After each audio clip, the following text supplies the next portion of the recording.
श्री गणेशाय नमः। आप सभी भक्तों का दिन शुभ और मंगलमय हो। आप सभी भक्तों को नए साल की हार्दिक शुभकामनाएं। प्यारे भक्तों, आज आप सभी श्रवण करें बुधवार गणेश जी की व्रत कथा। बुधवार का व्रत करने से और बुधवार की कथा का श्रवण करने से गणेश जी भगवान बुद्धदेव अपने भक्तों की हर मनोकामना को पूर्ण करते हैं।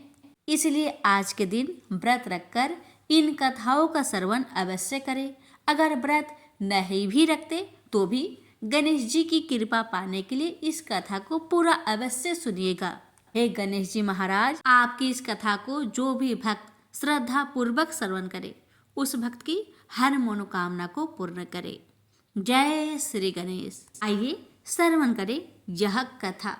बात उस समय की है जब सोने की लंका और धन के मद में चूर कुबेर स्वयं को सबसे अधिक धनवान दिखाने के लिए गणेश जी को अपमानित करते हैं, तो गणपति उनके घमंड को कुछ समय में ही तोड़ देते हैं और उनके पूरे धन संपत्ति को तुच्छ साबित कर देते हैं। तो आइए इस कथा को संपूर्ण श्रवण करते हैं। ब्रह्मा जी के आशीर्वाद से गंधर्व कुबेर के पास सबसे अधिक धन और स्वर्ण था।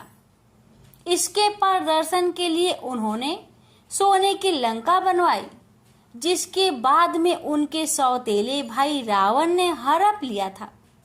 सोने की लंका बनवाने के बाद कुबेर अपने धन का प्रदर्शन करना चाहते थे। इसके लिए उन्होंने शिव जी को लंका में आमंत्रित करने का सोचा। वे कैलाश पहुंच गए, लेकिन महादेव शिव शंकर तो ध्यान में लीन थे। थोड़े देर बाद उनकी आंखें खुली तो वे कुबेर को देखकर उनकी मन की बात जान गए।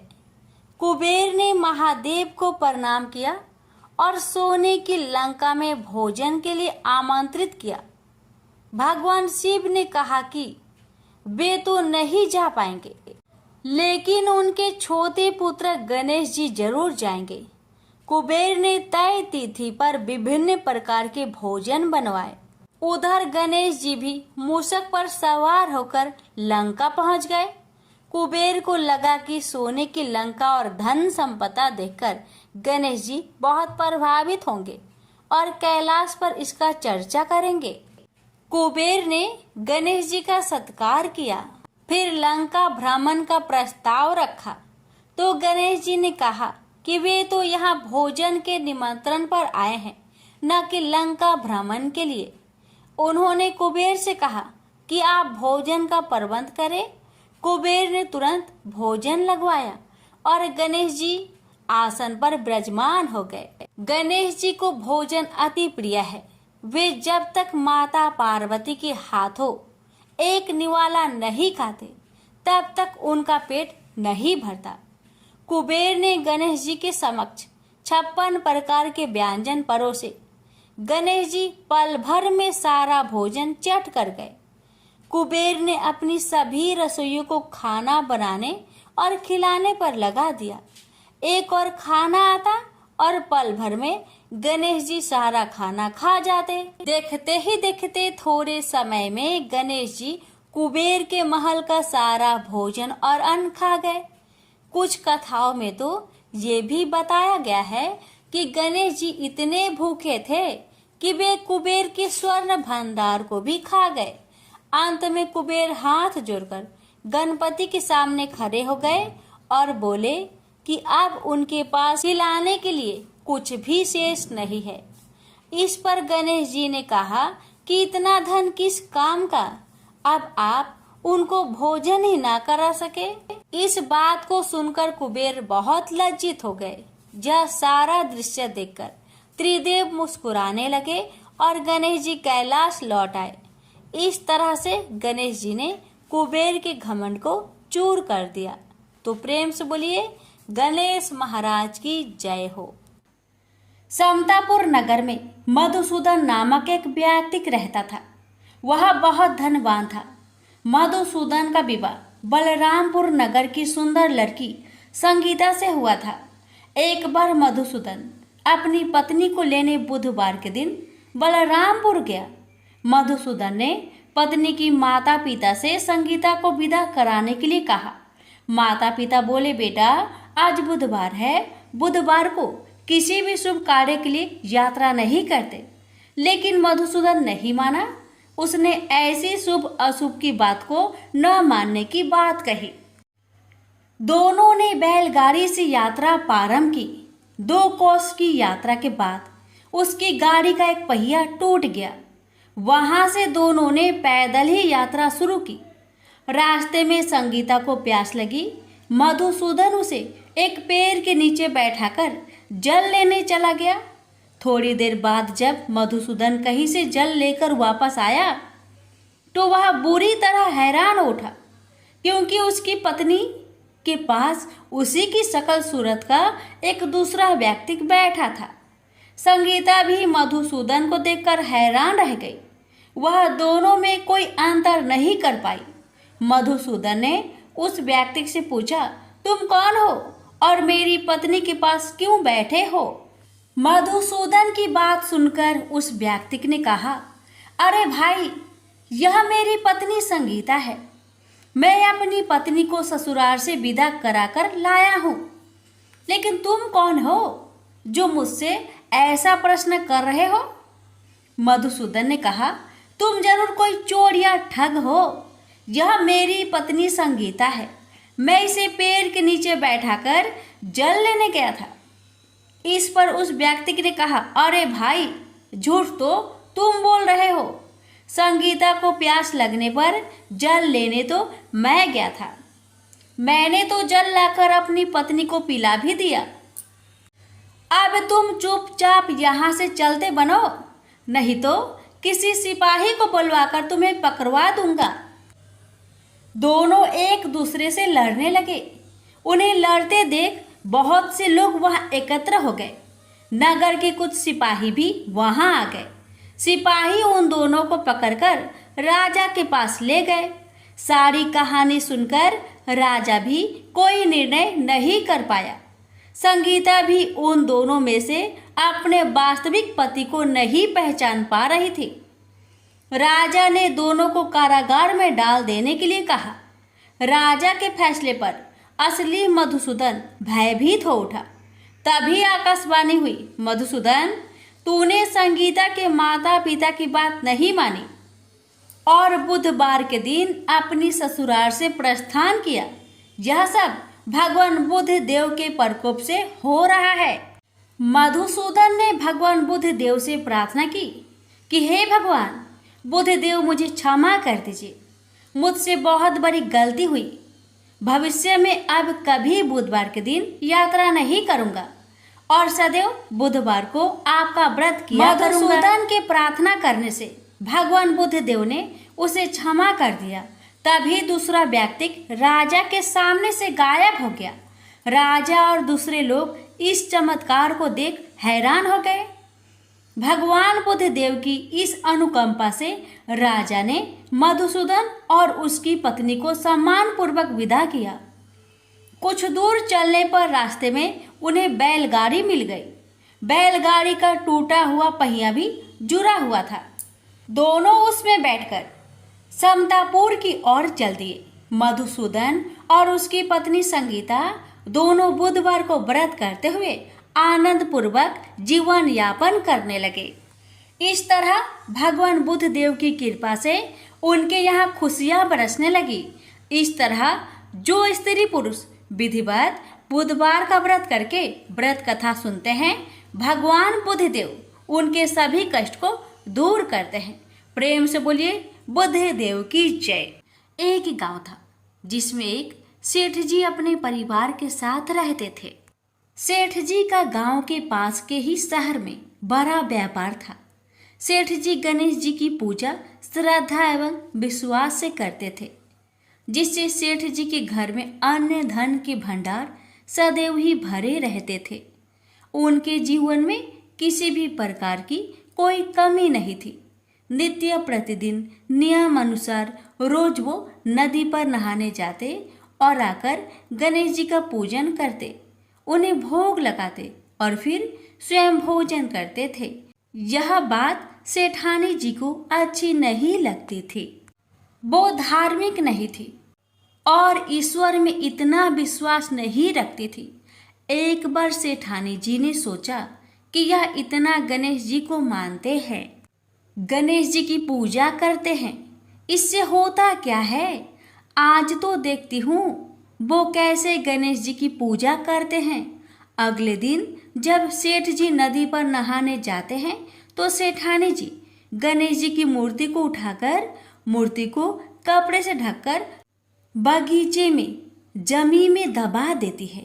जब सेठ जी नदी पर से नहाकर घर आते हैं और देखते हैं कि गणेश जी की मूर्ति तो मंदिर में नहीं है, तो वो सेठानी से पूछते हैं, गणेश जी की मूर्ति मंदिर में नहीं है, कहाँ गई?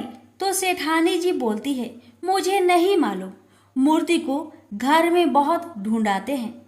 उस दिन क्योंकि वो गणेश जी को भोग नहीं लगा पाए, इसके लिए सेठ जी ने अन्न जल का भी त्याग कर दिया और गणेश जी से प्रार्थना करने लगे, हे प्रभु, लगता है आप मुझसे रुष्ट हो गए हो और कहीं चले गए हो। आप अपनी कृपा दृष्टि मुझ पर बरसाइए। ये प्रभु, मुझे दर्शन दीजिए। सेठ जी ने मन ही मन सोचा कि आपसे जब तक आप मुझे मिल नहीं जाते, मुझे दर्शन नहीं दे देते, तब तक मैं अन्न जल का त्याग करता हूँ। उस दिन पूरा निकल गया। रात्रि में सेठ जी की भक्ति से प्रसन्न होकर गणेश जी भगवान ने सपने में गणेश जी भगवान एक छोटे से चूहे के साथ खेल रहे होते हैं और चूहे को खाने को लड्डू देते हैं। चूहा लड्डू लेकर बगीचे में जाता है और जमीन को खोदता है और लड्डू वहीं डाल देता है। अचानक सेठ जी की नींद खुल जाती है। सेठ जी बगीचे में जाते हैं और वहीं खोदते हैं जहां उन्होंने सपने में देखा था, और वहीं से उनको थोड़ी सी जमीन खोदने पर कपड़े में लिपटे हुए गणेश जी की मूर्ति मिलती है। सेठ जी गणेश जी की मूर्ति की पूजा करके उनको यथास्थान स्थापित करते हैं और सेठानी के पूछने पर सारा वृत्तांत उन्हें सच सच बताते हैं। बात जानकर सेठानी जी को आश्चर्य होता है और सेठानी जी मन ही मन श्रद्धा एवं विश्वास से गणेश जी भगवान की भक्त बन जाती है और सेठ जी से कहती है कि मुझसे बड़ा भारी अपराध हो गया है। अब हम दोनों पति पत्नी प्रेम सहित गणेश जी भगवान की आराधना करेंगे एवं उनकी पूजा में कभी कोई कमी नहीं आने देंगे। यह सुनकर सेठ जी अत्यधिक प्रसन्न हो जाते हैं और दोनों पति पत्नी गणेश जी भगवान को धन्यवाद करते हैं। जय बोलो, गणेश जी भगवान की जय हो, सदा ही जय हो। प्रभु अपनी अनुकंपा सेठ सेठानी के समान ही हम सभी पर बनाए रखना। कहानी सुनने वालों की सभी मनोकामनाएं पूर्ण करना। एक बार गणेश जी एक बहुत सुंदर गांव से गुजर रहे थे। इस गांव के खेत हरे भरे थे। सुबह का समय था। ठंडी पवन का आनंद लेते हुए गणेश जी मूषक पर सवार होकर चले जा रहे थे। इतने में वह एक खेत से गुजरे तो आनंदवश फसलों में हाथ फिरा दिया। गणेश जी के ऐसा करने से उस फसल के कुछ दाने हाथ में आ गए। अब गणेश जी को पछतावा हुआ कि उन्होंने तो चोरी कर ली। भले ही उन्होंने जानबूझकर नहीं चुराया, लेकिन अब फसल के दाने तो उनके हाथ में आ गए। गणेश जी ने गिने तो वह 12 थे। अब गणेश जी ने उस खेत के मालिक को खोजा और उन सेठ जी के यहाँ 12 साल की नौकरी पर लग गए। एक दिन सेठानी राख से हाथ धोने लगी तो गणेश जी ने सेठानी का हाथ पकड़कर मिट्टी से हाथ धुलवा दिया। सेठानी ने सेठ जी से शिकायत की और कहा कि देखो, नौकर ने मेरा हाथ पकड़ लिया। सेठ जी ने गणेश को बुलाकर पूछा कि तुमने सेठानी का हाथ क्यों पकड़ा? गणेश जी ने बोला कि मैंने तो बस ये कह रहा था कि राख से हाथ धोने से घर की लक्ष्मी नाराज होकर घर से चली जाती है और मिट्टी से हाथ धोने से आती है। सेठ जी ने सोचा कि गणेश ठीक कह रहा है। थोड़ी दिनों बाद कुंभ का मेला आया। सेठ जी ने कहा, गणेश, सेठानी को कुंभ के मेले में स्नान करा के ले आओ। सेठानी किनारे पर बैठकर नहा रही थी तो गणेश जी उनका हाथ पकड़कर आगे डुबकी लगवा लाए। घर आकर सेठानी ने सेठ से कहा कि गणेश ने तो मेरी इज्जत ही नहीं रखी और इतने सारे आदमियों के बीच में मुझे घसीटकर आगे पानी में ले गए। तब सेठ जी ने गणेश जी से पूछा कि ऐसा क्यों किया? तो गणेश जी ने कहा कि सेठानी किनारे बैठकर गंदे पानी से नहा रही थी तो मैं आगे अच्छे पानी में डुबकी लगवा कर ले आया। इससे अगले जन्म में बहुत बड़े राजा और राजपाट मिलेगा। सेठ जी ने सोचा कि गणेश ठीक कह रहा है। एक दिन घर में पूजा पाठ हो रही थी, हवन हो रहा था। सेठ जी ने गणेश को कहा कि जाओ सेठानी को बुलाकर ले आओ। गणेश सेठानी को बुलाने गए तो सेठानी काली चुनरी ओढ़कर चलने लगी तो गणेश जी ने काली चुनरी फाड़ दी और कहा कि लाल चुनरी ओढ़ के चलो। सेठानी नाराज होकर सो गई। सेठ जी ने आकर पूछा, क्या बात है? तो सेठानी बोली कि गणेश ने मेरी चुनरी फाड़ दी। सेठ जी ने गणेश को बुलाकर बहुत डांटा तो गणेश जी ने कहा, पूजा पाठ में काला वस्त्र नहीं पहनते हैं, इसलिए मैंने लाल वस्त्र के लिए कहा। काला वस्त्र पहनने से कोई भी शुभ काम सफल नहीं होता है।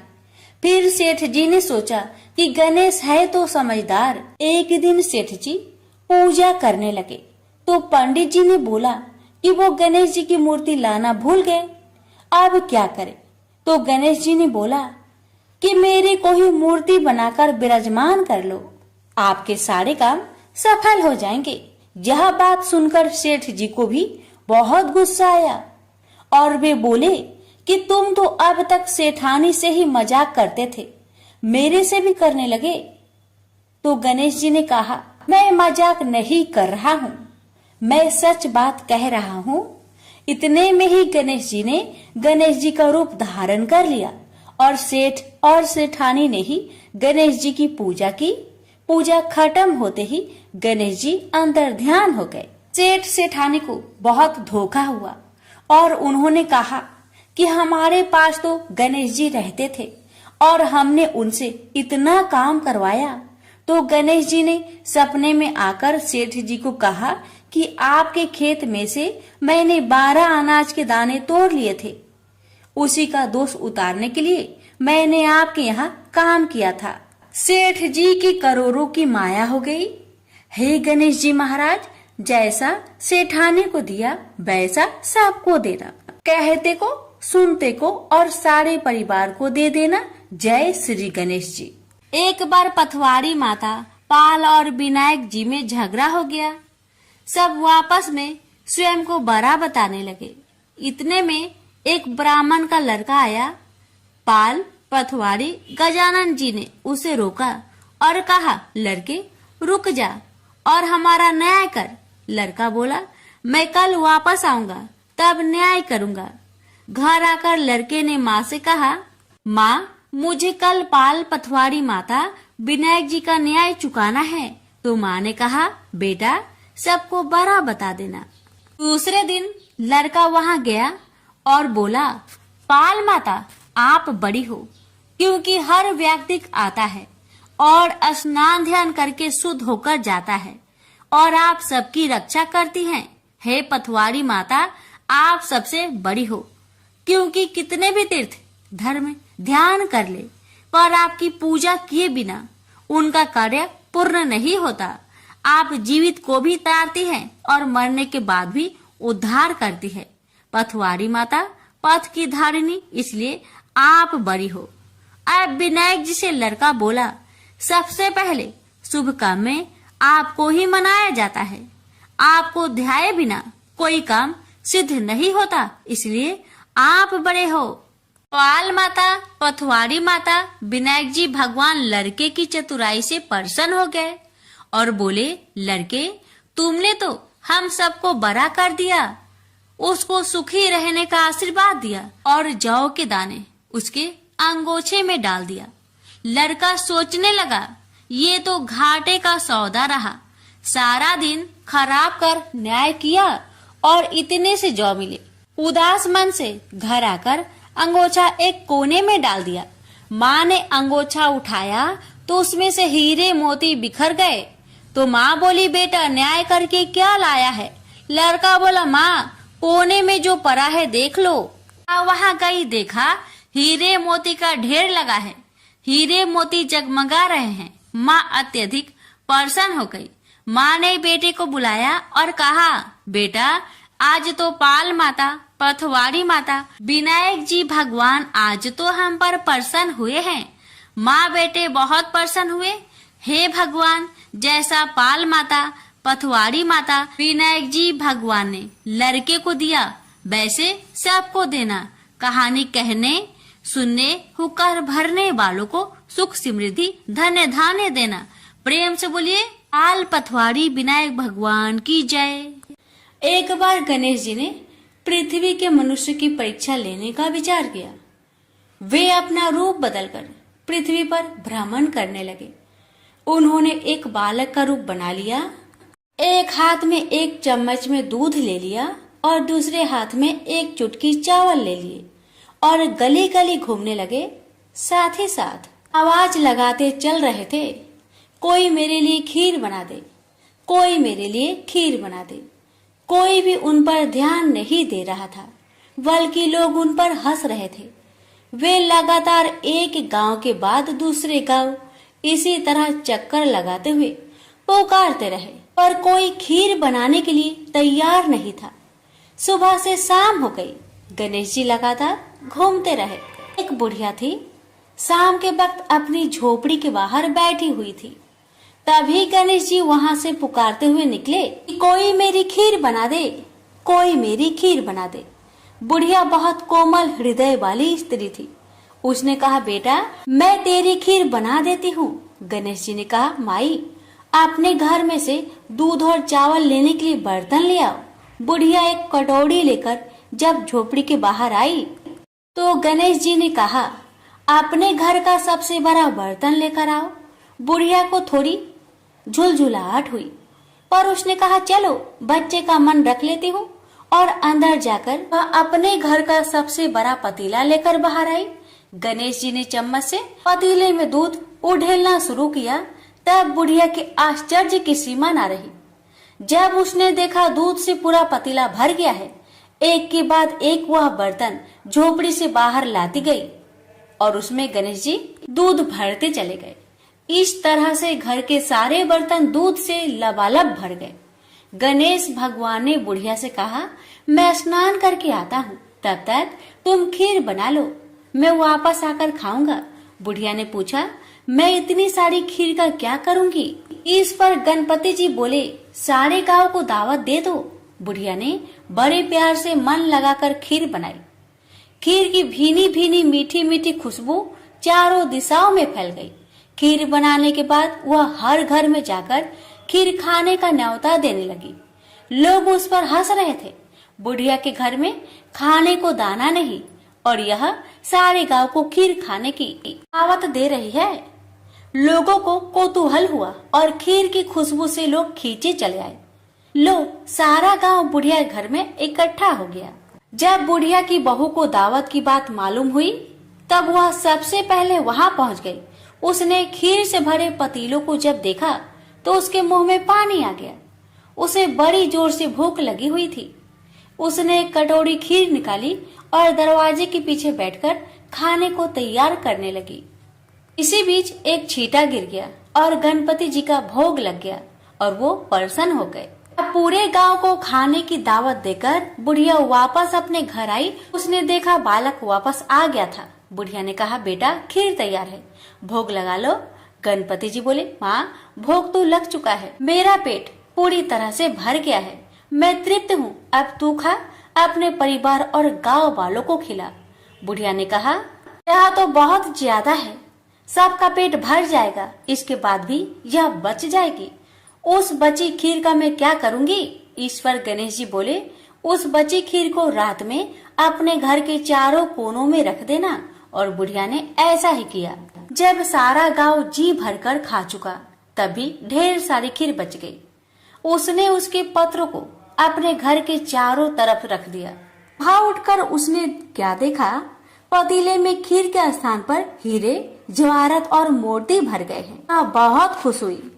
उसकी सारी दरिद्रता दूर हो गई। वह आराम से रहने लगी।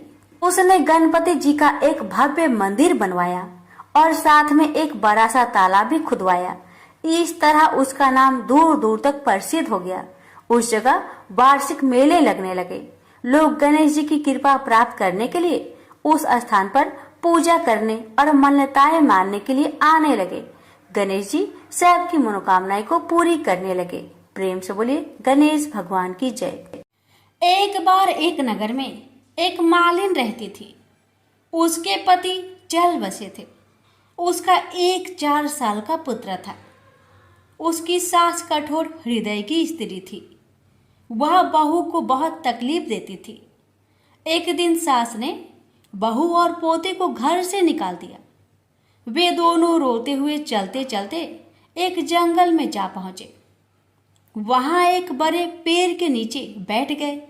वहां से थोड़ी दूर पर एक गणेश जी का मंदिर था। वहां बहुत लोग गणेश जी के दर्शन करने आते थे। दर्शन करके गणेश जी को प्रसाद चढ़ाते, फिर वह प्रसाद सबको बांट देते थे। इस प्रसाद से माँ बेटे का गुजारा होने लगा। दोनों गणेश जी की पूजा पाठ में लग गए। एक दिन उन्होंने सोचा, क्यों ना हम भी जंगल से फूल लाकर बेचे।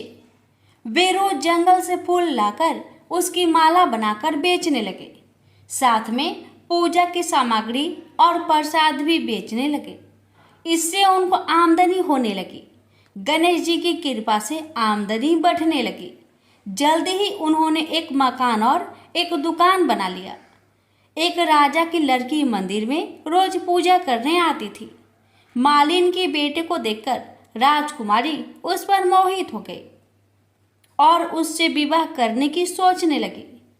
उसने अपनी भाभी से अपने मन की बात कही। भाभी अनुभवी थी। उसने कहा, ये तो मालिन का बेटा है और तुम एक राजा की बेटी हो। यदि तुमने उससे विवाह किया तो तुम्हारी बहुत बेइज्जती होगी। पर राजकुमारी अपनी बात पर अड़ी रही। उसने कहा, मैंने तो प्रतिज्ञा कर ली है कि उसी से विवाह करूंगी। भाभी ने घर जाकर सारी बात राजा को बता दी। राजा ने मना नहीं किया और विवाह के लिए तैयार हो गए। उन्होंने बड़े धूमधाम से बेटी का विवाह मालिन के बेटे के साथ कर दिया। मालिन ने सबसे पहले बेटे बहू को गणेश जी के मंदिर में ले जाकर पूजा पाठ करवाया और गणेश जी का आशीर्वाद दिलवाया। इसके बाद पूरे नगर में यह बात फैल गई कि गणेश जी की पूजा करने से सब दुख कष्ट दूर हो जाते हैं। यह बात सुनते ही नगर के सभी लोग मंदिर आने लगे। मालिन और उसके बेटे की बिक्री और बढ़ गई। उधर उसकी सास के बुरे दिन आ गए।